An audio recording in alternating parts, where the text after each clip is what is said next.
এবারকার গুরুত্ব হলো যে রোহিঙ্গা ক্রাইসিস যেহেতু এখনো আছে, সমাধান হয়নি।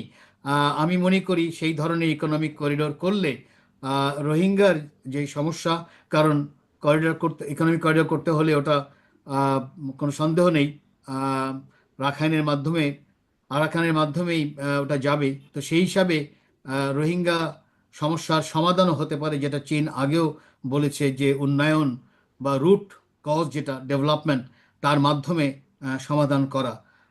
তবে এতগুলো এমওইউ হুম। সবগুলোই আরেকটা বার্তা দিচ্ছে যে আহ, বাংলাদেশের উপর এখন নির্ভর করছে তারা কত তাড়াতাড়ি এই এমওইউগুলো ইমপ্লিমেন্টেশনে নিয়ে যাওয়া, কারণ এই দুটোর মধ্যে কিন্তু বড় একটা গ্যাপ আছে।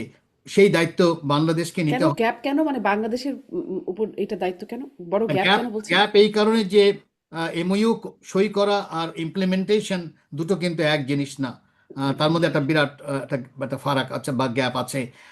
এই গ্যাপকে, মানে ইমপ্লিমেন্টেশনে নিয়ে যাওয়ার যে দায়িত্বটা, চীন প্রস্তুত সাহায্য করতে, সাপোর্ট করতে, সেটা হেলথে হোক, এডুকেশনে হোক, ইনফ্রাস্ট্রাকচারে হোক।